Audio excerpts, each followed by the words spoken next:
sur Anasio, le podcast pour une enfance protégée. Je suis Sybille Dubost.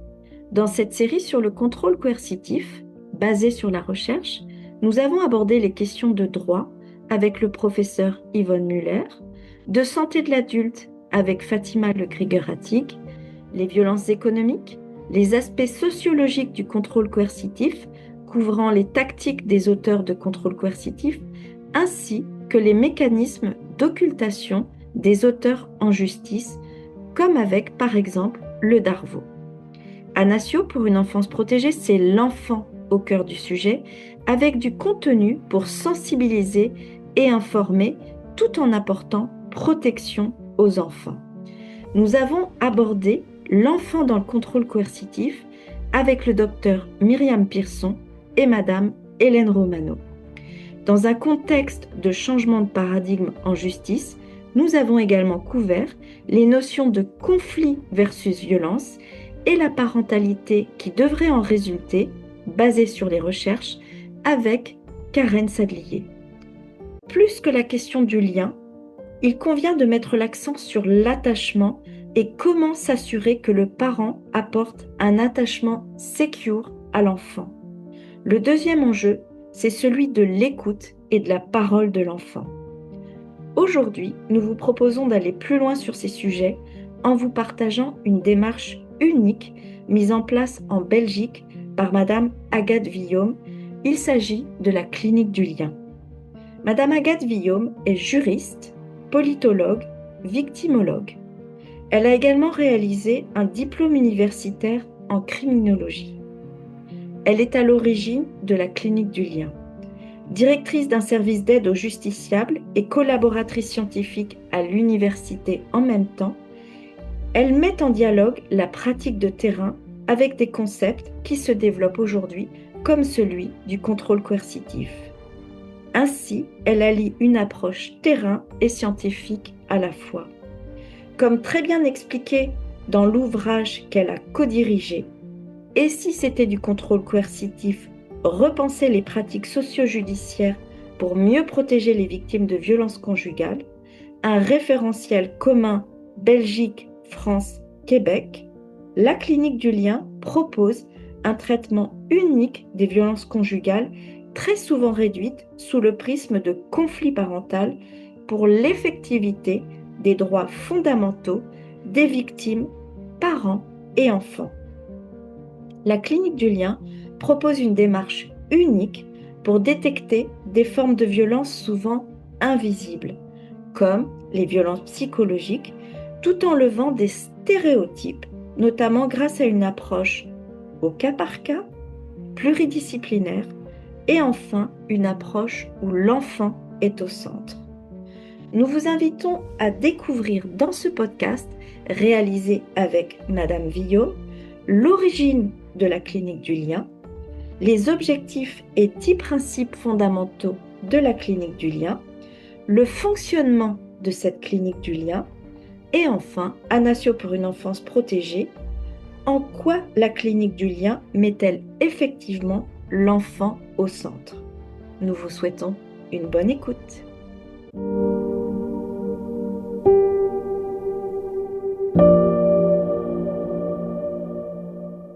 Bonjour Agathe. Bonjour. Merci beaucoup pour votre participation à ce podcast. Nous avons abordé, comme dit dans l'introduction, dans le précédent podcast avec Madame Sadlier, la distinction fondamentale entre conflit et violence conjugale, dans le but de limiter cette réduction au prisme de conflit familial lorsqu'il y a violence conjugale. Nous avons également abordé les impacts en termes de parentalité et de capacité parentale et l'expérience belge avec la mise en place de la clinique du lien que vous proposez. Et donc l'idée aujourd'hui, c'est de voir ensemble cette clinique de lien que vous avez mise en place. Et ce que je vous propose dans un premier temps, c'est de voir ensemble quelle est l'origine de cette clinique du lien, s'il vous plaît. Merci Sybille. L'origine de la clinique du lien, pour pouvoir l'expliquer correctement, il faut d'abord que je présente le type de service que je dirige parce que c'est en raison du service que nous avons pu créer la clinique du lien en 2022. Donc moi, je dirige le service d'aide aux justiciables de Marche-en-Famenne. On est basé en province du Luxembourg, donc au sud de la Belgique. Et ce service a à la fois la spécificité d'accompagner les auteurs d'infractions pénales qui sont incarcérés à la prison de Marche-en-Famenne, les victimes et également des familles dans le cadre de ce qu'on appelle l'espace rencontre, donc un service de rencontre médiatisé sur mandat judiciaire ou de la protection de la jeunesse pour un parent qui n'a pas la garde avec son enfant. Le service existe depuis 2001 avec cette espèce de vision transversale qu'on a en accompagnant à la fois les auteurs, les victimes et les familles. On a pu se rendre compte au fur et à mesure de nos accompagnements des familles qu'il y avait comme un angle mort au niveau des rencontres médiatisées, et donc particulièrement de l'espace rencontre. Et à cet angle mort, c'est les violences conjugales, et particulièrement le contrôle coercitif post-séparation. Merci. Qu'entendez-vous par angle mort, s'il vous plaît? On a fait quatre grands constats en fait. Le premier constat, il était, on va dire, un constat juridique, dans le sens où dans les décisions judiciaires qu'on recevait pour organiser les rencontres entre un parent et son enfant, on avait une utilisation indistincte en fait du mot conflit et violence. Et généralement, ce qu'on nous demandait de faire, c'était de restaurer, rétablir ou maintenir le lien entre un enfant et son parent dans une situation de conflit. Même si au cours de la décision, on pouvait lire qu'il y avait des éléments de violence, mais à la fin, c'était régulièrement le mot conflit qui primait, donc une sorte d'utilisation indifférenciée des deux termes. Donc ça, c'est au niveau du constat plus, on va dire, Juridique. juridique, ce qui est acté. Il y avait comme une sorte de gouffre d'interprétation entre ce que il y avait dans les décisions qui nous mandataient, où on parlait de conflit, et puis ce qui nous était ramené par les parties une fois qu'on commençait la prise en charge, où là, les membres de la famille pouvaient nous expliquer qu'en fait, la rupture du contact ou la rupture du lien s'était faite dans un contexte de violence, et particulièrement de violence conjugale ou intrafamiliale. Donc, une sorte de gouffre d'interprétation entre les deux. Et puis, on a fait un deuxième constat. L'origine de la clinique du lien, c'est ça, c'est ces différents constats. Donc, on a fait un deuxième constat qui est donc un constat empirique. Donc, c'est plus ce qui est acté juridiquement, c'est ce qui est en fait observé empiriquement sur le terrain. Là, on a pu observer un certain nombre de choses. Donc, on a pu observer que on était régulièrement face à des enfants qui étaient silenciés, des enfants qui avaient pu exprimer en fait le refus de voir leurs parents qui avaient agi de la violence ou qui étaient suspectés d'avoir agi de la violence, pour lesquels il y avait des faits de violence qui étaient dénoncés, donc pas forcément condamnés au pénal. Ces enfants avaient pu exprimer le fait qu'ils ne souhaitaient pas voir leurs parents, mais pourtant, ils étaient contraints de venir au sein de notre espace rencontre, avec généralement des parents hébergeants, majoritairement des mères, qui avaient régulièrement des astreintes, à savoir que donc si elles n'amenaient pas l'enfant, elles avaient un montant, donc une astreinte à payer, souvent même de 500, on a même vu 1000 euros pour ces mamans. Donc des enfants qui nous disent mais je ne veux pas venir, je l'ai déjà dit quand ils ont l'âge de la parole ou des ados, mais on me dit que j'ai pas le choix, on me dit que je dois venir quand même, on me dit que je suis obligée de venir. Voilà la parole de ce qu'on pouvait recueillir sur le terrain au niveau de la parole des enfants. On a également pu constater sur le terrain que on était parfois dans des situations d'échec parce que face à des enfants qui souhaitent pas venir aux rencontres, on a pu être confronté à des enfants qui, par exemple, s'enfuyaient sur le parking. Donc, on a un parking devant l'établissement. Et donc, au moment de la rencontre, ils s'enfuient sur le parking, ils s'enferment dans la voiture du parent hébergeant. Et bon, je vais pas sortir l'enfant de force de la voiture, ce serait d'une Hmm. violence institutionnelle sans nom. Donc voilà, face à des situations comme ça, on n'avait pas beaucoup de moyens à part renvoyer au juge le fait que nous étions dans l'incapacité pratique de mettre en place les rencontres en expliquant la situation. Et donc un peu une espèce d'échec au final pour le parent visiteur qui veut venir voir son enfant, pour le magistrat qui nous envoie la situation, le parent hébergeant qui a amené l'enfant et qui se retrouve voilà, à avoir l'enfant qui reste dans la voiture, pour l'équipe qui n'est pas en capacité de faire son travail, mais surtout avant tout, je pense, pour l'enfant. Oui. Pour l'enfant qui se retrouve voilà, dans une situation de devoir manifester de manière très forte son refus, à défaut d'avoir pu être entendu verbalement. On a également pu constater qu'il y avait parfois des risques sécuritaires. Donc, on est toujours dans les constats empiriques. Ça a pu nous arriver qu'on ait par exemple un dispositif de police mis en place sur le site de notre espace rencontre pour pouvoir sécuriser une mère et son enfant parce que le parent visiteur, donc le papa, était considéré comme dangereux par les forces de police et par le parquet. On a également pu être, nous, en tant que professionnels, victimes de ce qu'on appelle des techniques de silenciation des professionnels. C'est-à-dire qu'à partir du moment où on peut s'opposer à un parent auteur de violence, ben, il peut y avoir des systèmes de menaces, voire d'agression mis en place à l'encontre des professionnels, comme ça pourrait être le cas vis-à-vis du parent victime. Donc ça, on a pu en faire les frais aussi. On a également pu observer que aussi quand on était mandaté dans le cadre de l'espace rencontre, il y avait en fait une multiplicité de services qui intervenaient autour d'une famille. Et une multiplicité de services avec pas forcément les mêmes référentiels, les mêmes grilles de lecture, pas la même formation au niveau du psychotrauma, notamment du contrôle coercitif. Donc c'est un petit peu d'ailleurs une des origines de l'ouvrage qu'on a pu co-rédiger là à 12, de se dire mais finalement ces multiplicités de services qui interviennent autour d'une famille peut plonger la famille dans un état de confusion importante parce que bah voilà, on n'a pas les mêmes grilles de lecture, on va pas avoir les mêmes conclusions. Alors c'est bien d'avoir des points de vue différenciés, hein. Je dis pas qu'il faut qu'il y ait un point de vue uniforme, mais en tout cas je pense que ça peut aussi amener de la violence institutionnelle au niveau des familles qui peuvent être malmenées comme ça, parfois dans une pluralité de services avec des grilles de lecture complètement opposées, et parfois un manque de formation par rapport à la question des dynamiques de violence conjugale. Et puis alors surtout au niveau empirique, le dernier gros constat qu'on a pu faire, c'est que nous étions souvent confrontés à la stratégie du DARVO, Deny, Attack, Reverse Victim and Offender, donc la stratégie de l'agresseur qui vise à inverser la responsabilité des violences sur la victime ou sur le système, et aussi la responsabilité dans ce qui nous concerne de la rupture du contact ou du lien. Et donc, on avait régulièrement des parents qui étaient accusés de violence ou qui étaient condamnés pour violence, qui venaient au sein de notre service en espace rencontre, qui en fait projetaient la responsabilité de la rupture du contact et des violences sur le parent hébergeant. Donc ça, c'était vraiment quelque chose d'assez systématique dans les constats empiriques également. Après ces constats juridiques et empiriques, on a complété nos observations par des constats cliniques. Nous avons pu observer que au niveau des parents hébergeants qui se disent victimes ou reconnus comme victimes par le système judiciaire et au niveau des enfants que nous accompagnons, il y avait quand même une symptomatologie clinique importante, plutôt de type trauma complexe, avec une multiplicité de symptômes que nous pouvions observer cliniquement sur le terrain. Donc par exemple, des symptômes d'intrusion avec des enfants qui se plaignaient de reviviscence, de flashbacks, qui avaient des crises de panique, on nous rapportait des cauchemars avant, après les rencontres. Je pense que c'est des manifestations à prendre en considération à partir du moment où ça montre à quel point le trauma en fait peut rester vivant et omniprésent, voire peut être en fait ravivé par la rencontre elle-même. On a pu constater au niveau clinique également qu'on avait affaire parfois à des symptômes d'évitement. Par exemple, des enfants qui marquaient un désintérêt marqué pour la rencontre, des enfants qui pouvaient être complètement coupés de leurs affects, qui pouvaient fonctionner, on les appelle en pilote automatique. Des enfants voilà, qui sont vivants en bas de l'établissement et qui interagissent, qui jouent, et puis à partir du moment où ils montent et qu'ils passent la porte, on a l'impression qu'on a affaire à des robots.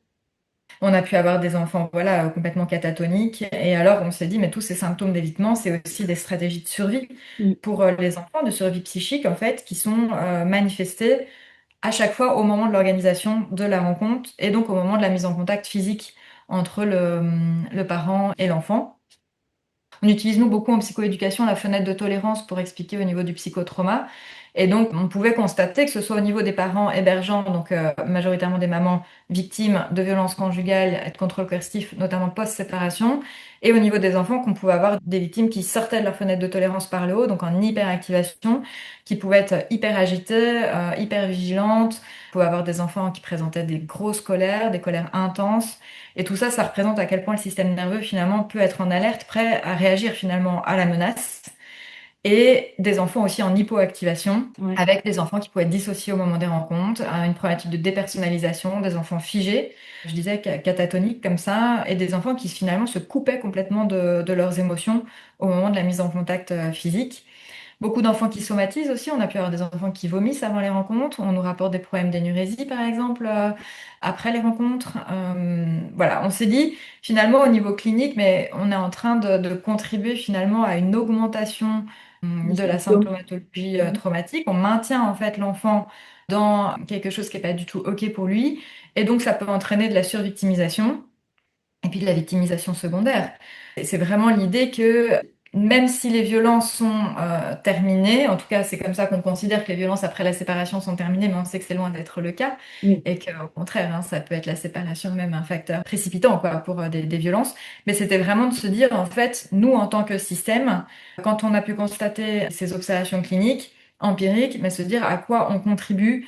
Les victimes ne sont peut-être plus victimes des violences initiales, mais nous, en tant que service, on fait partie d'un système, finalement, en organisant des rencontres un petit peu à tout prix, parce que c'est le mandat, parce qu'il y a ce droit aux relations personnelles d'un parent visiteur et qu'il y a effectivement le droit à la vie familiale pour l'enfant, mais finalement, nous, on peut participer à réactiver des traumatismes, et ce, de manière continue. Parce que quand on fait des visites toutes les semaines, pendant 2 heures ou 3 heures par exemple chez nous, ça peut être une réactivation hebdomadaire, quoi. Et alors, et c'est le dernier constat, dans Oui. les origines de la clinique du lien, nous avons donc fait des constats quantitatifs. C'est-à-dire que je me suis dit, il faut qu'on arrive peut-être à regarder maintenant, on a pu observer donc qualitativement certaines choses. C'était intéressant de se dire, est-ce que ça peut se croiser avec des données quantitatives ou pas? Et là, ça a été un travail un peu de longue haleine parce que donc on a revu toutes nos manières de fonctionner dans notre espace rencontre classique, c'est-à-dire qu'on a refait toutes nos grilles d'entretien préalables, toutes nos grilles d'entretien de suivi, pour poser une question simple, mais qu'on ne pose pas forcément, c'est-à-dire y a-t-il eu des violences? Mm. Quel type de violence?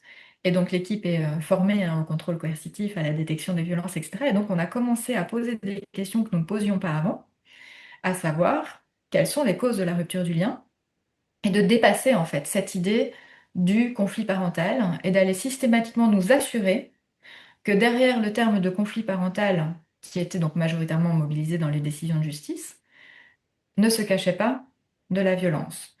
Donc pas de dire qu'il y a de la violence partout, mais de dire que Oui. nous devons, pour accompagner correctement la famille, de nous assurer qu'il n'y a pas eu de violence. S'il y en a eu, de quelle nature est-elle? Et est-ce qu'il y en a encore en contexte post-séparation? Et donc, sur 5 ans, donc 2020, 2021, 22, 23, 24, et on continue évidemment, on a pu établir des statistiques internes. Je pense qu'on est le seul espace rencontre en Belgique à avoir fait ce système pour répertorier ces données-là. Donc, on a pu établir qu'entre 74 et 85% des situations que nous accompagnons dans notre espace rencontre classique, en fait, les ruptures de contact ou de lien viennent en fait d'un contexte de violence intrafamiliale au sens large. Donc, ça inclut le contrôle coercitif, les violences conjugales. Et donc ne sont pas en fait des situations de conflit. Et que dans ces situations qu'on a pu identifier, donc ces 74 à 85% des situations, il y avait encore 40% de situations où il y avait un dossier ouvert au pénal, en cours.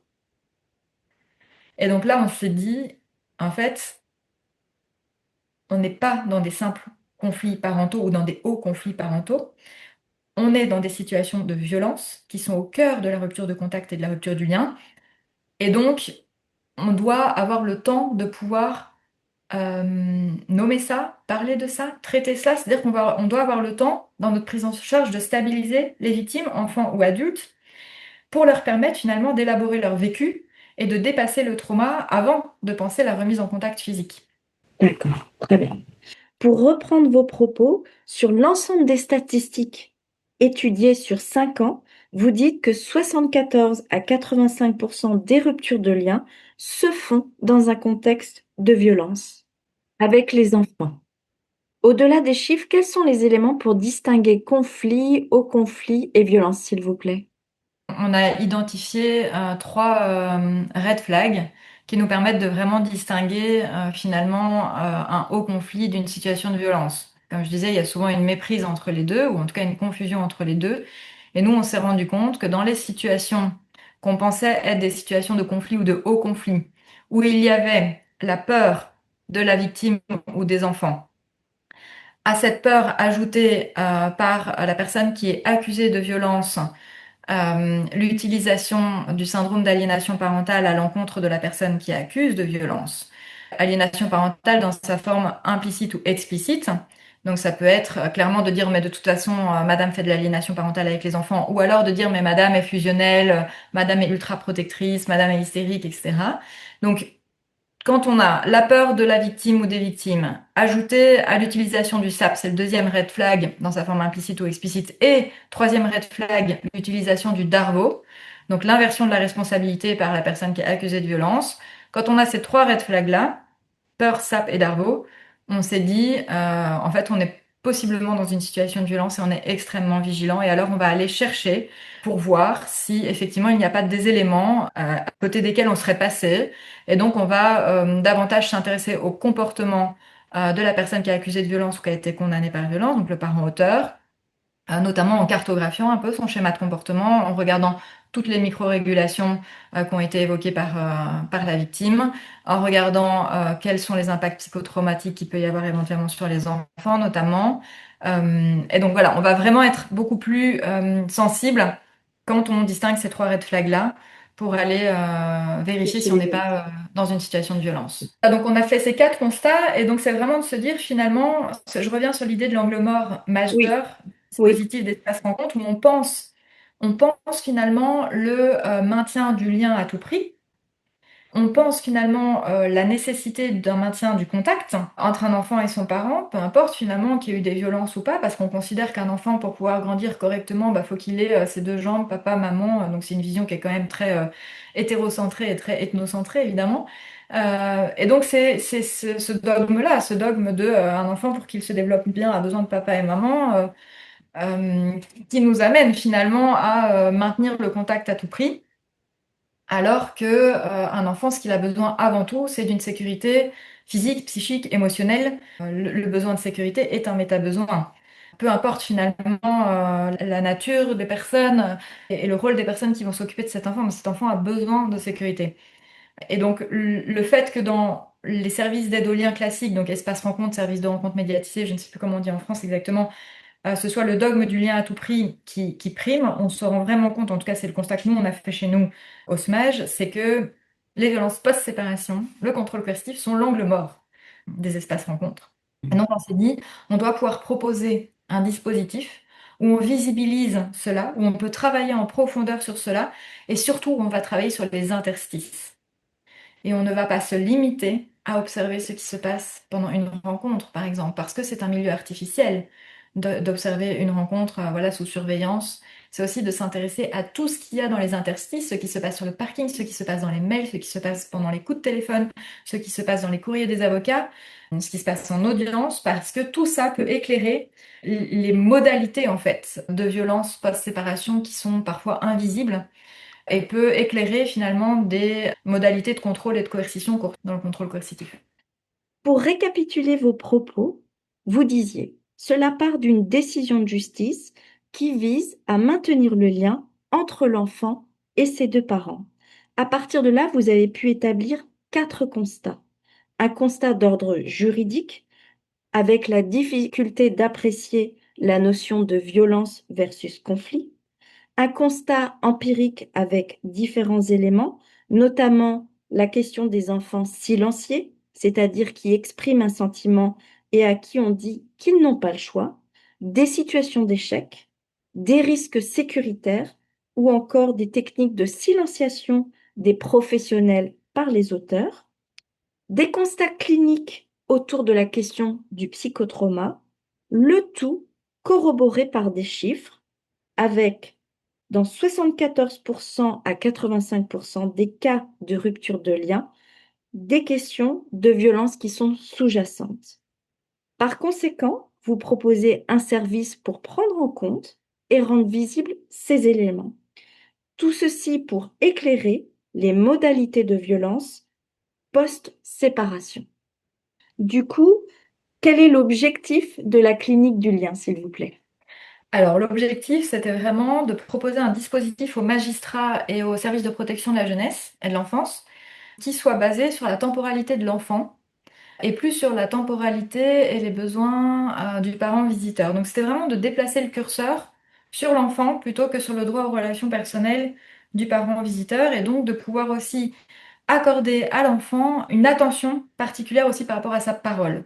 Je pense que quand on s'intéresse à la question du contrôle coercitif, des violences conjugales, on parle souvent de continuum de violence. Oui, Et j'aime beaucoup les travaux de Elisabeth Young-Bruel, Childism, et repris par Laëlia Benoît, qui est une pédopsychiatre française, qui parle donc d'infantisme, qui explique en fait que l'infantisme rentre aussi dans le continuum des violences. Ce sont toutes les discriminations à l'encontre des enfants.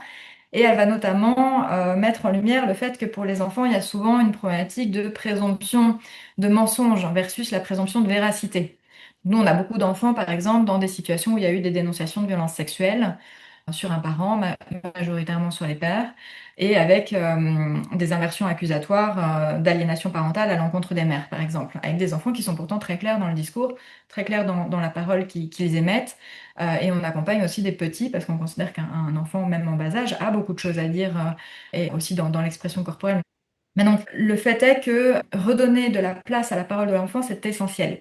Avec ma casquette plus de juriste au niveau internationaliste, on a quand même la Convention internationale des droits de l'enfant qui, à l'article 12, explique bien que l'enfant doit pouvoir être entendu sur toute question le concernant, pouvoir donner son opinion. Il y a la question de la participation de l'enfant. Alors oui, il y a aussi le droit de l'enfant à avoir une vie familiale, mais pas au détriment de sa sécurité. Et puis il y a l'article 19 de la Convention internationale des droits de l'enfant qui dit aussi que l'enfant doit pouvoir être protégé contre toute forme de violence. Et donc finalement, c'est un peu comment fait-on pour mettre tous ces droits de l'enfant, parce que la Convention internationale des droits de l'enfant, il n'y a pas un droit qui prime sur les autres. C'est une question de balance et d'équilibre. Et donc comment on va mettre tous ces droits en balance entre le droit à une vie familiale et donc de pouvoir voir ses parents, y compris le parent qui n'a pas la garde, et en même temps d'être protégé contre toute forme de violence. Et qu'est-ce qu'on entend par toute forme de violence? Et puis le droit de pouvoir être entendu. Donc l'objectif, c'était redonner, je dirais, peut-être oui, le plus important pour moi, c'était vraiment de pouvoir redonner une place à la parole de l'enfant. Alors dans les détracteurs, on nous a dit, bah oui, mais vous allez faire porter beaucoup de responsabilités sur l'enfant. C'est pas à l'enfant de décider. Il n'a jamais été question de ça. C'est le Mm. magistrat. Nous, on a un mandant, c'est le magistrat qui décide ou la protection de la jeunesse. Par contre, on considère que la parole de l'enfant est un élément déterminant à prendre en considération dans la prise de décision. C'est pas un critère parmi d'autres. Les enfants, c'est des sujets de droit à part entière. C'est pas des mini-sujets de droit avec des mini-droits. Et donc, la parole de l'enfant est importante. Après, il faut évidemment toujours vérifier si la parole n'est pas instrumentalisée, etc. Et nous, comme on s'inscrit dans une prise en charge qui est longue, on a la possibilité aussi, en étant aussi formé au recueil de la parole de l'enfant, de pouvoir s'assurer, de pouvoir prendre toutes les garanties que la parole de l'enfant est libre. Mais on part d'un présupposé que l'enfant dit la vérité. Et Donc, ça, c'est un changement de lunettes. tout à fait. Donc, un changement de lunettes.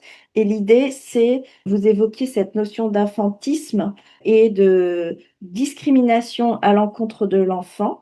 Et donc là, c'est redonner la place à la parole de l'enfant, remettre l'enfant en tant que sujet et l'entendre dans ses droits, le droit à avoir une vie familiale, le droit d'être protégé et le droit d'être entendu. Est-ce qu'il y avait d'autres éléments que vous vouliez ajouter? Oui, ce que j'aurais voulu ajouter, c'était, comme le dit très bien Hélène Romano, il n'y a pas de bouclier magique qui protégerait l'enfant, entre guillemets, témoin des violences, des conséquences des violences. Les impacts, en fait, sur le développement de l'enfant vont être réels. Mm. Donc, un enfant qui est exposé à des violences conjugales est un enfant victime. Et ça, c'est vraiment un travail de sensibilisation qu'on essaye de faire au niveau des magistrats, des avocats et des services de protection de la jeunesse. C'est-à-dire qu'à la fois, quand on présente le dispositif de la clinique du lien, on va également présenter l'importance de considérer l'enfant témoin de violence conjugale comme étant un enfant victime directe de violence conjugale, avec aussi tout ce que ça va pouvoir impacter sur lui, à savoir le fait que l'enfant va pouvoir être isolé, il va pouvoir se sentir seul, incompris, il va pouvoir être coupé de ses repères aussi, mais ça va pouvoir engendrer chez l'enfant une perte de confiance dans le monde des adultes, qui peut être considéré comme dangereux, des adultes qui n'ont pas su le protéger, surtout si on ne l'écoute pas et qu'on le silencie. Ça peut être aussi des enfants qui vont présenter, on l'a dit, hein, dans les constats cliniques, bah, des troubles post-traumatiques, avec des enfants qui peuvent revivre régulièrement comme ça les violences. Et puis on a aussi, nous, beaucoup d'enfants qui présentent des difficultés d'apprentissage aussi, parce que les violences conjugales, elles vont impacter les capacités cognitives, la concentration de l'enfant et aussi son développement scolaire. Donc c'est vraiment important. Pour moi, dans les objectifs de la clinique du lien, il y avait également cette volonté de pouvoir rendre visible l'impact que les violences pouvaient avoir sur la construction psychique, émotionnelle et sociale de l'enfant, et donc l'importance de ne pas forcer le contact s'il n'est pas sécure. Dans les objectifs, on a voulu questionner le projet. À la base, il était tout petit, c'était que quelques situations parce qu'on avait beaucoup échangé avec les mandants au niveau local.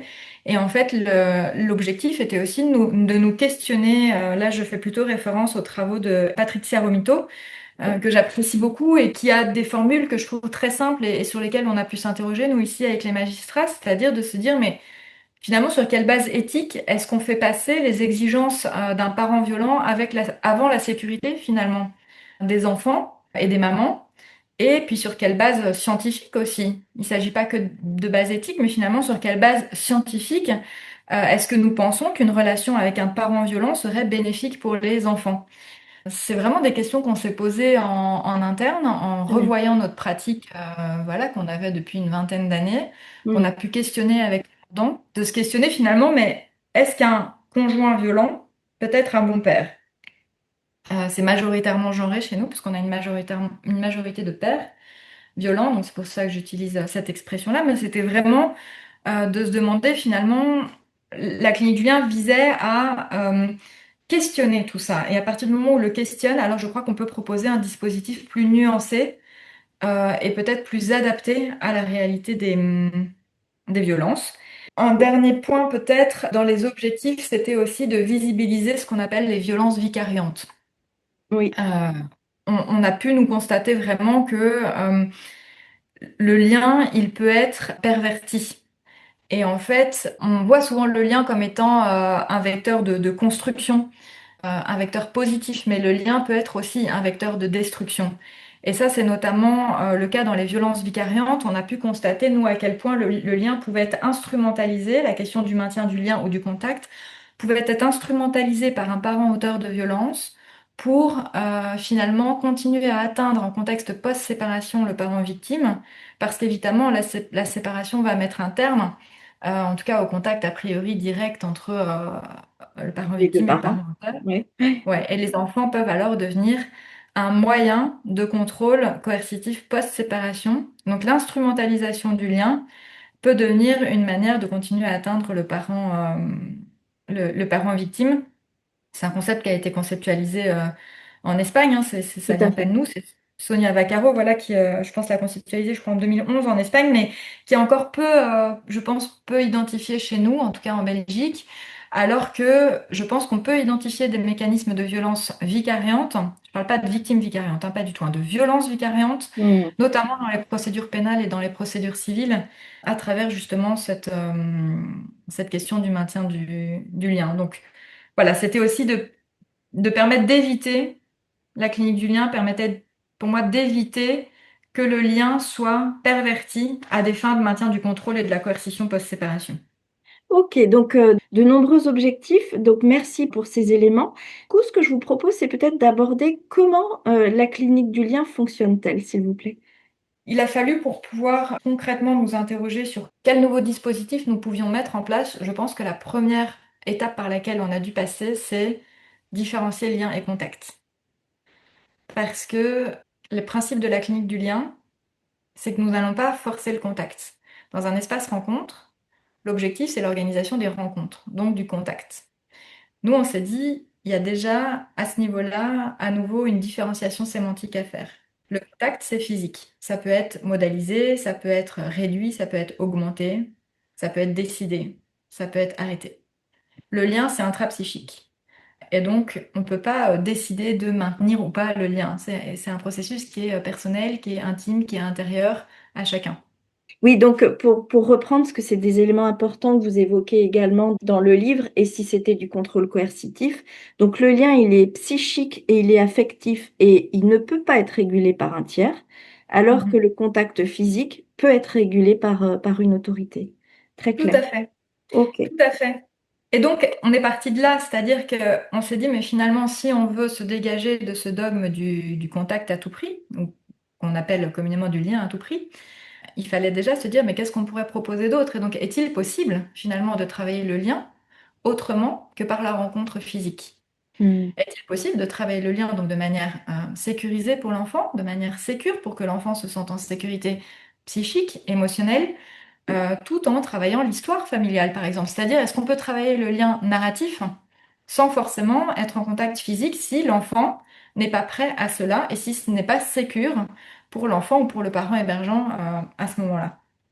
Et donc, la base de la clinique du lien, ça a été quand même ça a été de se dire aussi, enfin, c'est la clinique du lien d'attachement, un peu, de se dire, on va Tout à pouvoir fait. peut-être travailler la question du lien affectif, du lien d'attachement, sans forcément forcer le contact. Donc, pour ça, on a déterminé 10 grands principes fondamentaux qui sont en fait le socle de la clinique du lien. Donc, avant de passer à l'explication de comment on fonctionne, il faut que je peut-être synthétise Oui, les 10 principes fondamentaux de la clinique du lien, oui, qui sont pour moi transposables, c'est-à-dire que n'importe quelle structure, moyennant évidemment hein, enfin, voilà, certains moyens et certaines formations, mais pour moi, ces 10 principes peuvent être le socle d'intervention dans d'autres structures que la nôtre. Le premier principe, celui qui était essentiel pour nous, c'était la question de l'interdisciplinarité de l'équipe mm, et de se dire que pour pouvoir analyser une rupture de lien ou de contact, il était important de pouvoir mobiliser une grille de lecture qui était spécialisée. C'est-à-dire que la base de la clinique du lien, c'est que nous avons co-intervention. Chaque membre de la famille va être vu par deux intervenants. Ces deux intervenants ont toujours un profil complémentaire. Donc, par exemple, un criminologue, un criminologue, un psychologue, un victimologue. Et donc l'idée, c'est vraiment qu'on va analyser finalement la rupture du lien et comment on va pouvoir potentiellement aider à la restauration de ce lien, ou la compréhension de ce lien, ou le deuil parfois de ce lien, avec cette grille de lecture qui est spécialisée et qui est pluridisciplinaire. Le deuxième grand principe, c'est le fait qu'il est essentiel, si on s'intéresse aux ruptures de lien et de contact, de différencier le conflit parental de la violence. Et j'y reviens, même si ça a été dit et redit et que je sais que d'autres en ont parlé avant moi, c'est essentiel parce que le conflit, je pense que c'est Karen Salier qui le dit très bien, mais c'est un système qui est latéral et démocratique. Dans le conflit, chacun peut s'exprimer, alors que dans la violence, c'est un système qui est vertical et autoritaire. Et donc, il y en a un qui va imposer sa loi à l'autre, qui va le contrôler et qui va le dominer. Et ce qui est important dans ce qui nous intéresse au niveau des enfants, c'est que si la relation conjugale, elle était ou elle continue à être dictée en contexte post-séparation par la violence, il y a de fortes probabilités pour que finalement la relation parentale le soit aussi. C'est-à-dire que Karen Sadlier explique bien qu'il y a un mimétisme en fait. Il y a un effet miroir entre la relation parentale et conjugale. Donc, quand on travaille le lien, qu'on soit espace rencontre ou nous la clinique du lien, s'intéresser à la question de la parentalité, surtout avec ces injonctions qu'on peut avoir à la coparentalité dans notre société aujourd'hui, mhm. si on ne fait pas correctement la distinction entre conflit et violence, peut être vraiment délétère pour l'enfant et pour le parent victime. Comment on va pouvoir finalement co-construire un projet éducatif dans une relation de violence où tout est imposé et rien n'est co-construit. Très bien. Le troisième principe, c'est la question de la protection. Et donc, je disais, il y a une forte injonction à la coparentalité dans notre société aujourd'hui, mais dans les situations de violence, il faut absolument mettre en place une frontière de sécurité entre les deux parents pour justement éviter les violences vicariantes, pour éviter les violences post-séparation. Et donc, il faut une frontière de sécurité que Karen Sally a appelée la parentalité en parallèle. Donc ça, c'est ce qu'on essaye, nous aussi, au niveau de la clinique du lien, de promouvoir, à savoir une parentalité autonome et surtout une frontière de sécurité stricte entre les deux parents pour que la question du lien ne soit jamais un moyen de destruction du parent victime. Alors, il y a également en quatrième principe le fait d'être très attentif au contrôle coercitif post-séparation, parce que les droits de garde et de visite peuvent être instrumentalisés pour maintenir la domination en contexte post-séparation. Et donc, Mhm. c'est là où c'est intéressant aussi de vérifier tout ce qui se passe dans les interstices, tout ce qui est moins visible, parce que le contrôle coercitif, c'est aussi une série de mécanismes de surveillance, voilà, de menaces, d'isolement, de violences économiques, de détournement cognitif, qui sont des choses qui sont moins facilement visibles et détectables. Et donc, c'est nécessaire d'avoir une formation à la détection du contrôle coercitif post-séparation. Le cinquième principe, bah, c'est de surtout ne pas confondre la mise en contact physique et le travail du lien. Hein, comme je disais, on va pouvoir travailler le lien symbolique, le Mhm. lien narratif, sans forcément rétablir un contact direct. Le sixième principe, c'est d'écouter la parole de l'enfant. Alors, ça implique de vérifier qu'il est toujours en sécurité. Et c'est aussi pour moi très important d'écouter la parole de l'enfant pour éviter ce qu'on appelle la désilience. Dans les injonctions de la société aujourd'hui, je disais, il y a la coparentalité, mais il y a aussi souvent l'injonction à la résilience. Le fait que, bah oui, on a vécu des traumas, mais bon, faut aller de l'avant, faut faire de nos traumas des forces, etc. Mhm. Mais quand on est régulièrement confronté à son agresseur, à l'auteur des violences, qu'on soit parent victime, une maman ou un enfant, et qu'on doit systématiquement aller revoir son parent auteur de violences tous les week-ends, on peut alors être dans ce qu'on appelle un mécanisme de désilience, C'est Nicolas Sajuste, je pense, qui a développé ce concept. Et la résilience, c'est un effondrement psychique, en fait, qui peut intervenir justement lorsqu'on est forcé de revoir son agresseur. Donc, c'est une incapacité à se mettre dans un processus de résilience. Et donc, l'idée de la clinique du lien, c'est aussi, en écoutant la parole de l'enfant, de pouvoir éviter ce mécanisme de résilience. Septième principe, c'est Oui, de replacer le curseur sur l'intérêt supérieur de l'enfant et donc pas sur le droit aux relations personnelles du parent visiteur. Ça veut dire vraiment que la rencontre ne va plus être une finalité en soi. Ce sera une conséquence logique d'un contexte qui est sécurisé, mais ce sera plus une fin en soi.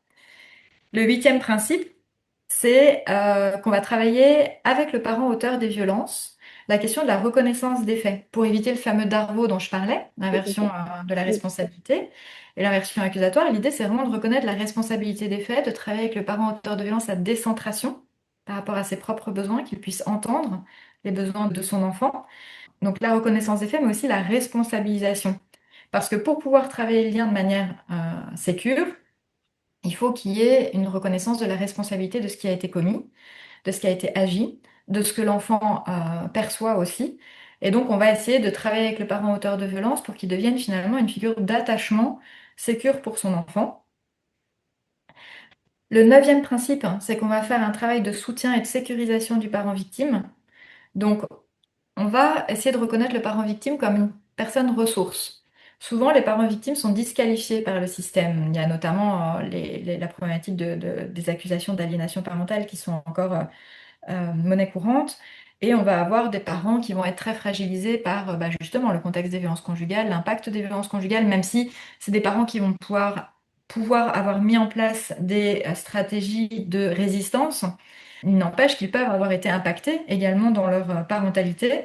Et donc l'idée, c'est nous d'accueillir ces parents émergents victimes comme étant des parents ressources pour l'enfant et de pas d'emblée les suspecter de mensonges ou, je disais, d'aliénation parentale. Donc on va se concentrer sur on va analyser leurs peurs, on va pouvoir discuter avec ces parents victimes, ces mamans de leurs peurs. On va pouvoir discuter avec elles de l'expérience qu'elles ont eue. Et en fait, on se rend compte aussi qu'en stabilisant le parent victime, on va aussi protéger l'enfant. Parce que un enfant qui est contraint de venir dans un service pour une prise en charge, si le parent hébergeant, le parent victime est lui-même complètement insécurisé, mais on ne peut pas attendre de lui qu'il sécurise son enfant. tout à C'est fait. mission impossible. Donc, en sécurisant et en stabilisant le parent victime, on peut aussi, par voie de conséquence, stabiliser l'enfant. Et alors, le dixième principe, c'est un des plus importants aussi. Enfin, ils le sont tous, à nouveau, il n'y a pas de hiérarchie, mais c'est vraiment comment on va éviter la victimisation secondaire en tant que service pour pas inverser la rupture du lien, comme le fait le parent auteur de violence. Donc, en fait, c'est éviter la victimisation secondaire, mais c'est aussi éviter le darveau institutionnel. Nous ne voulons pas légitimer la stratégie d'inversion de la responsabilité comme le fait le parent auteur de violence. Très bien, c'est très clair. Donc, il y a 10 principes que vous avez évoqués qui sont clés, qui reprennent pour certains cette notion de mythe qui a été évoquée dans le livre que vous avez réalisé. Tout ça pour répondre aux objectifs qu'on a vus précédemment. Donc, il y a ces 10 principes et comment est-ce que vous fonctionnez ensuite? Alors, donc, on fonctionne uniquement sur mandat judiciaire, donc il faut qu'on ait une autorité judiciaire qui nous envoie une demande. Et pour pouvoir être éligible en clinique du lien, à la clinique du lien, il nous faut trois critères. Donc, il faut d'abord que la situation, elle, comporte un contexte de violence intrafamiliale, Oui, récent ou pas. Donc, on n'a pas de, enfin voilà, récent ou non. On demande également qu'il y ait une rupture complète du contact ou du lien. Mais donc, si on a par exemple un enfant qui continue à voir son parent le mercredi après-midi, on va pas prendre parce qu'on ne saura pas, nous, on a besoin de pouvoir travailler entièrement avec la situation et qu'il ne se passe pas des choses en dehors de notre service auxquelles on n'aurait pas accès. Et puis alors, on va prendre les situations où l'enfant refuse de voir son parent ou il exprime des peurs.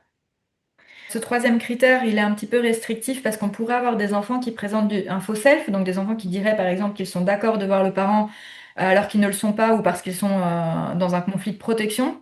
Mais pour des raisons, ben, voilà, on a très peu de place, on a une longue liste d'attente et donc on était obligé d'avoir un critère assez restrictif. Mais comme nous avons toujours un service d'espace rencontre classique à côté, au pire, s'ils expriment qu'ils souhaitent voir le parent, on les prend en classique et si au fur et à mesure de la prise en charge, on constate que c'était un faux self, ou qu'ils étaient piégés dans un conflit de protection, alors on pourrait les transférer en clinique du lien. d'accord. Voilà. Donc ces trois critères sont cumulatifs. Et donc, ils permettent d'ouvrir une prise en charge en clinique du lien, sachant que on va avoir après une procédure qui va être claire, c'est-à-dire il faut que la demande soit formalisée par un mandant et que la demande reprenne le contexte de fragilisation de la rupture du lien dans le cadre infractionnel intrafamilial. C'est très important D'accord. parce que c'est redonner la responsabilité aussi à chacun. Mm. Comme je vous le disais dans les constats juridiques, à la base, on avait une utilisation indifférenciée du mot conflit et violence. Mm. Nous avions très peu d'éléments sur la violence, mais nous constations de la violence dès le départ de la prise en charge, en tout cas. Mm. Et donc l'idée, c'est que maintenant les magistrats nomment, quand il y a des violences qui sont nommées en audience ou dans les conclusions, que cela puisse être inscrit dans le jugement, parce que nous, c'est un outil de travail. Oui. Et donc, si on veut pouvoir être sollicité en clinique du 1, il faut forcément que la problématique des violences ait été nommée dans le jugement. Très bien. Donc, c'est une vraie avancée. Et puis, alors, il y a un cercle vertueux, parce que finalement, nos rapports alimentent les magistrats font des jugements qui sont plus précis. Donc, voilà, il y a vraiment un cercle vertueux sur le terrain. Oui. On demande que le mandat précise les objectifs de la demande, donc ça pourrait être de travailler le lien, ça peut être très large, hein. Ça peut être de nous demander d'évaluer la pertinence d'une reprise de contact, ça peut être de nous demander de mettre en place des rencontres si jamais c'est pertinent pour l'enfant et que ça respecte sa sécurité psychique, physique et émotionnelle. On va faire une convention, donc c'est très protocolisé, hein. On a une convention qu'on signe avec chaque partie. D'accord. Alors, on va faire des rapports pour le magistrat, pour le SPJ, donc service de protection de la jeunesse, ou l'aide Oui. à la jeunesse. Et donc, nos rapports vont être très circonstanciés. Donc, on aura évidemment ben, voilà, quelque chose d'assez classique avec les dates, mais les dates des entretiens, mais on va aussi mettre les dates de tous les interstices, notamment si on a un parent qui est très harcelant et qui nous envoie 50 mails par jour. Ça permet aussi de visibiliser des schémas de comportement et des tentatives de micro-régulation aussi dans notre quotidien de travail, si on reprend la définition du contrôle coercitif Oui. par rapport aux victimes. Donc on peut aussi, nous aussi, en tant qu'intervenants, identifier des processus en fait de micro-régulation et de contrôle qu'on va pouvoir visibiliser dans les rapports, donc au niveau des interstices. Et puis après, on va mettre tout ce qui est analyse clinique de la situation. Et on finit toujours nos rapports avec une série de recommandations, sachant qu'on se base également sur la littérature scientifique internationale et on se base sur les textes juridiques nationaux ou européens ou internationaux. Et donc nos rapports sont très circonstanciés et très précis, notamment quand il s'agit d'illustrer les stratégies de contrôle et de coercition, mais quand il s'agit aussi de pouvoir mettre en exergue l'évolution des parents dans les compétences parentales, dans Mm. la sécurisation de l'enfant, dans l'empathie, dans la décentration, etc. Très bien, très clair. Concernant les profils d'auteurs, nous avons vu dans le précédent podcast avec Madame Sadlier qu'il y avait trois profils, 25 à 30% de profils qui sont je peux intégrer la loi, 50 à 60% je ne prends pas la responsabilité et 10 à 25% je suis au-dessus de la loi. Et on peut retrouver ces profils dans le livre que vous avez édité. Concernant les 10 à 25%, qu'en est-il de la clinique du lien? Donc à la clinique du lien, on va travailler avec les trois profils. Maintenant, quand on est donc ce qu'on appelle nous les profils rouges, donc les derniers que vous avez cités, on va généralement pas arriver au bout du processus. C'est-à-dire que comme ils se pensent supérieurs à la loi, qu'ils ont une très grande difficulté de différenciation, donc ils vont vraiment avoir beaucoup de mal à se décentrer de leurs propres besoins, de pouvoir considérer que l'enfant a des besoins différents des siens, avec un fort égocentrisme, etc. Donc généralement, là, on va laisser une période d'essai thérapeutique d'à peu près 3 mois, mais on arrivera rarement au bout du processus parce qu'ils vont souvent soit quitter le processus unilatéralement, parce que on travaille avec un cadre qui est très serré, hein. Quand on travaille avec les auteurs, on a été supervisé par Karine Salier, donc il faut vraiment un cadre qui est très serré. Et en fait, notre cadre très serré ne leur correspond pas. Hmm. Et donc souvent ils en sortent, ou alors nous, au bout d'un moment, on met un terme parce que alors on peut passer à Ça peut être typiquement les auteurs qui vont utiliser de techniques de silenciation vis-à-vis des professionnels. Hmm. C'est-à-dire qu'à partir du moment où ils n'obtiennent pas ce qu'ils veulent de la part du service, qu'on ne rentre pas dans la légitimation de leur stratégie, alors ils vont pouvoir nous menacer et être particulièrement agressifs avec nous, voire violents. Maintenant, au niveau de la prise en charge, on prend quand même le temps. Donc, une prise en charge, hein, je disais, c'est à peu près c'est 10 séances et donc ça dure à peu près, nous, 6 à 8 mois une prise en charge. Mais donc, on prend avec tous les profils et pour les rouges, je disais, peut-être qu'au bout de 3 mois, on renverra au juge qu'on n'est pas en capacité de continuer le processus. Il faut vraiment que l'auteur des violences puisse s'inscrire dans un processus de désistance, dans une volonté de changement et de sortie du processus criminogène, de vraiment vouloir aussi, Avancer. voilà, s'améliorer exactement. Mm. Et en moyenne, donc une clinique du lien, c'est combien de temps à peu près? On a un protocole clinique qui est très structuré, qui s'appelle le protocole Kitsungi. Alors, voilà, je fais une petite aparté, mais donc c'est parce que c'est important. On a pensé le protocole par rapport à la philosophie du Kitsungi. Donc, on a pris en fait le Kitsungi comme métaphore clinique. Le Kitsungi, c'est un art japonais qui vient du 15e siècle et Mm. qui consiste en fait à réparer un objet qui a été brisé avec une laque spéciale et de la poudre d'or. Donc, en fait, Kitsungi, ça vient du mot kin, donc c'est or, et tsungi, c'est jointure. Et donc, c'est vraiment un procédé qui est minutieux, qui s'étend sur plusieurs étapes parfois sur plusieurs mois, et qui en fait va transformer la cassure en une partie visible et assumée de l'histoire de l'objet. Et en fait, l'objet réparé au Kitsungi va non seulement être esthétiquement très intéressant et parfois plus beau qu'avant, avec la poudre d'or, mais il va être aussi beaucoup plus solide. Et donc, on a utilisé cette métaphore clinique pour la clinique du lien en se disant que si on arrive à réparer avec le protocole Kitsungi la relation, le lien, alors il sera possiblement plus solide Mm. qu'avant la rupture, parce qu'on avait beaucoup en espace rencontre classique, par exemple, des enfants qui étaient là, puis qui nous disaient, mais de toute façon, moi, à 18 ans, j'arrête de le voir. Mm. Et donc, on avait un peu l'impression que c'était un échec, enfin, c'était pas du tout durable, c'était pas du tout solide, c'était très artificiel. Mm. Et donc l'idée, c'était vraiment de voir comment on peut, avec un temps long, donc c'est comme ça que j'en arrive à répondre à votre question, Oui, mais donc avec un temps long, comment on en arrive à travailler finalement les failles, les ruptures, à les apprivoiser et à faire de tous ces points de fracture des points d'appui pour rebâtir justement au niveau de l'histoire douloureuse. Et donc c'est un processus qui est long. Le Kitsungi, donc à la base, c'est un processus en 4 étapes, donc on a créé notre protocole en 4 étapes oui. et en 10 séances.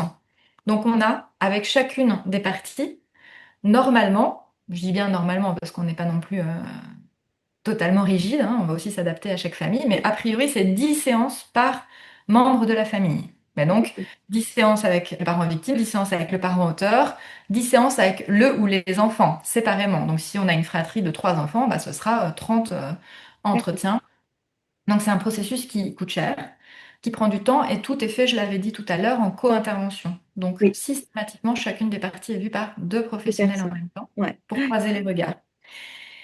On a vraiment un protocole qui fait qu'on va travailler avec chacune des parties, a priori, les mêmes choses au fur et à mesure. C'est un protocole qui est très riche. Vous disiez, en parallèle pour le parent auteur et pour le parent victime, pour l'enfant ou les enfants. Alors, ça m'amène à un point qui est clé et vous en parliez, qui est un des objectifs de cette clinique du lien. Anasio pour une enfance protégée, c'est l'enfant au cœur du sujet. Quels autres éléments permettent de mettre l'enfant au centre, au-delà des entretiens que vous évoquiez à l'instant, qui sont spécifiques par enfant? L'enfant est au centre de la prise en charge, puisqu'on a pensé le dispositif clinique comme ça. Oui, L'objectif, c'est vraiment de redonner à l'enfant confiance et de renforcer aussi son sentiment de compétence et de sécurité intérieure. Et donc, on a été au Canada s'intéresser à un programme qui s'appelle le programme Enfants témoins, qui vise à préparer les enfants au témoignage en justice. Et ils ont développé donc tout un programme très spécifique, très cadenassé pour développer les compétences spécifiques de l'enfant. On a trouvé ça très intéressant et donc on s'est intéressé à ces 10 compétences que le programme Enfants témoins valorise chez l'enfant et donc on essaye de les retravailler avec les enfants. C'est vraiment des compétences qui vont renforcer en fait l'assertivité de l'enfant, sa capacité à exprimer clairement ses limites aussi, à pouvoir s'exprimer, à pouvoir vraiment donc sortir de cette silenciation dont je parlais tout à l'heure, oui, mais aussi pouvoir faire face à des questions qui seront difficiles, pouvoir aussi apprendre à se resituer dans sa mémoire quand un enfant, enfin voilà, on sait au niveau de la mémoire traumatique que ça peut être très complexe, mm, donc apprendre à l'enfant à se resituer dans sa mémoire, euh, lui apprendre aussi qu'il n'est pas obligé de vouloir plaire à tout prix à l'adulte et il n'est pas non plus obligé de devoir répondre à tout prix aux besoins de l'adulte, hein. L'idée, c'est d'éviter au sein de la clinique du lien que l'enfant soit support réparateur oui, du parent, que l'enfant puisse se reconcentrer sur ses propres besoins, regagner en autonomie aussi, ne pas être assujetti, ne pas être réifié, chosifié par le parent auteur de violence. Donc on va accompagner l'enfant dans le développement de ses compétences, pouvoir aussi apprendre à dire qu'il comprend pas, de dire qu'il n'est pas d'accord avec ce qui vient d'être dit, que c'est pas forcément ça qu'il a dit, ou en tout cas pas ce qu'il a voulu dire, apprendre à suivre son rythme, à explorer, je disais, sa mémoire émotionnelle. Donc ça va être très utile, ces compétences, quand on les travaille avec l'enfant. Non seulement si jamais à un moment on remet en place des rencontres avec le parent auteur des violences, parce que ces compétences vont donner un socle en fait à l'enfant pour s'autoriser à pouvoir dire les choses, nommer les choses, se protéger, pouvoir aussi répondre correctement. Et puis ça va être également intéressant dans le cadre de l'audition de l'enfant au niveau du magistrat de pouvoir expliquer au magistrat quelle est sa propre temporalité à lui, ce dont il se rappelle, ce dont il se rappelle pas, ce qu'il souhaite, ce qu'il ne souhaite pas. Donc on va vraiment en fait asseoir la capacité de l'enfant à retrouver une autonomie et une capacité d'expression et une meilleure identification de ses propres besoins et une légitimation à pouvoir les exprimer. Après, une fois que les compétences elles sont acquises dans la pratique, donc l'enfant, il va pouvoir exprimer son ressenti, on l'a dit, auprès du parent qui est concerné, mais alors, comme je dis, on force pas le contact, donc on va aussi pouvoir, avec l'enfant, utiliser différents médias, hein, puisque, comme je disais, le lien, c'est pas forcément avec le contact physique. Oui, Donc après, l'enfant, vraiment, il y a toute une... La participation de l'enfant, c'est magnifique, il y a toute une possibilité créative avec l'enfant, donc il peut utiliser des lettres, des vidéos, des dessins. Il pourra aussi exprimer mieux ses ressentis au moment des rencontres, au moment de l'audition avec le magistrat. Et puis, comment on place l'enfant au centre, c'est vraiment aussi de se dire que on va écouter sa parole et son besoin sans forcer. C'est vraiment important, je pense, quand on parle de, en tant qu'adulte et par rapport à l'infantisme, ne pas forcer l'enfant. Si le contact direct n'est pas envisageable, c'est aussi de pouvoir dire à l'enfant que c'est OK. mm, Euh, et donc, les intervenants vont pouvoir jouer aussi le rôle d'intermédiaire. Il va pouvoir faire entendre sa voix à l'enfant avec différents médias, sans forcément que ce soit une rencontre directe. Et nous, ça va nous permettre aussi, en tant qu'intervenant, de pouvoir évaluer la réaction du parent et de pouvoir rétrocéder cette réaction à l'enfant. Donc, il y a vraiment tout un choix de travail qui peut se faire en dehors de la rencontre, physique. très bien. Merci pour tous ces éléments. Est-ce que vous auriez un mot de la fin, s'il vous plaît?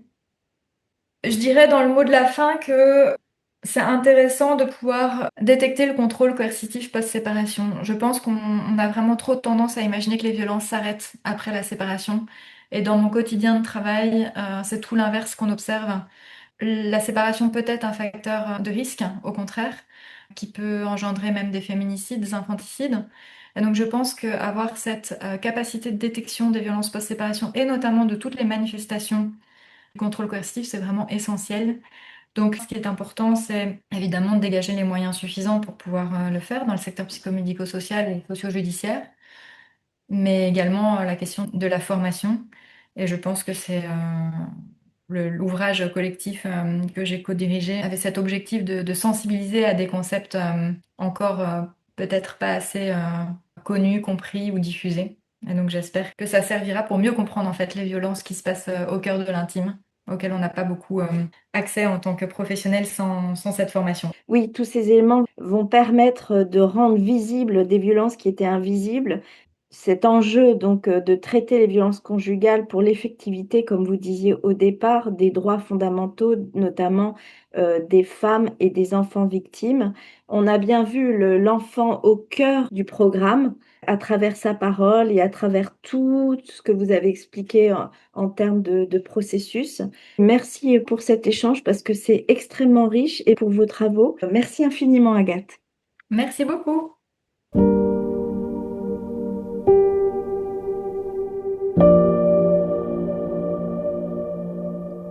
Merci à Madame Villaume pour la qualité de ce témoignage et son expertise à la fois terrain et scientifique sur ce sujet.